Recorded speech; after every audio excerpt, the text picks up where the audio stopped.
I knew I was going to start my own company one day, but I set myself a syllabus of things I had to learn. So I had to learn business. I was reading about startups all the time. I invested in some of my friends who started their own companies just so I can watch what happens. Fundraising for us it's a daily practice. So you get up, you fundraise, you get up, you fundraise. It's something that you think about every single day. You learn over time the implications of an institutional investor versus an angel, which would then inform my strategy next time I do this.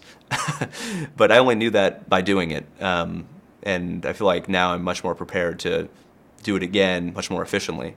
If you don't want to do a lot of work, I would suggest a whole other business, because this is, in biotech, and when it comes to funding, you're doing sprints and marathons on a daily basis. Knowing what I know about the subtleties of investors and who invests in what and why and how, I would be able to very quickly move into the areas that make the most sense for us.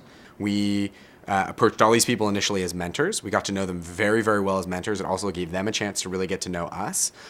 Because it's a seed round, we want and expect that there will be a lot of transparency. So we didn't try very hard to hide the things that we think are ugly about our business. Start developing relationships sooner, even if you're not, even when you're not even planning on raising money yet. You just want to always continuously expand your network. When we try to think how the system might change and who would get interested in putting in seed funding, I think we're more excited about the big pharma and other life science companies. They are in a perfect storm. They're looking for new ways of doing things. A very effective way of them getting a big bang for the bucks is to put some money into early startup companies. And these companies, a lot of them have really good cash position right now, and so they're healthily investing in new companies. And so we've gone after those corporates, and that is helping us gain traction with the pure venture capital world too. My belief and advice would be ensure that the technology is really transformational. Incremental advances are not really very valuable to customers or investors. We surround these innovators with the help that they need, and then we also give them some funding to get them started, and then we work a lot with them as they move along their pathway to proof of concept with who they need as far as financial support. New technologies take a great deal of time in order to mature sufficiently to develop into companies. Quite often that could be 10 years or often 20 years. And so the idea of an evergreen fund is that we invest in startup companies without any fixed idea about when we have to exit those companies. In the beginning, we thought about a very traditional, let's go to the VCs, let's get the money we need, and we'll get up and running.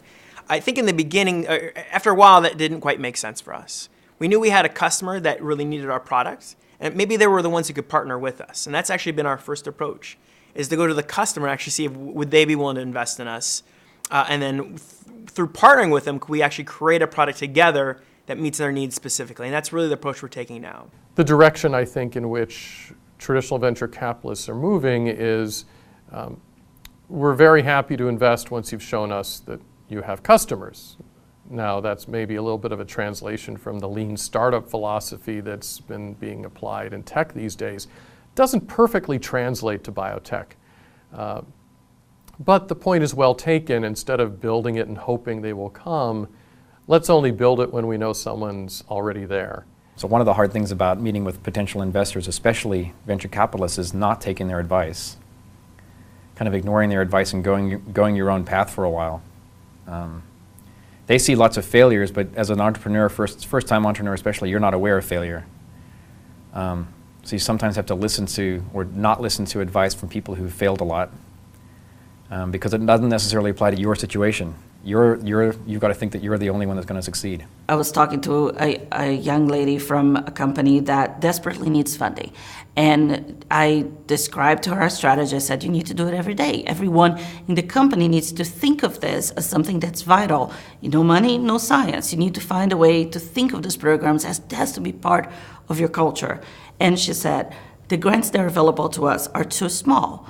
And I thought, just take all of them. Just put them all together, make a quilt and cover yourself.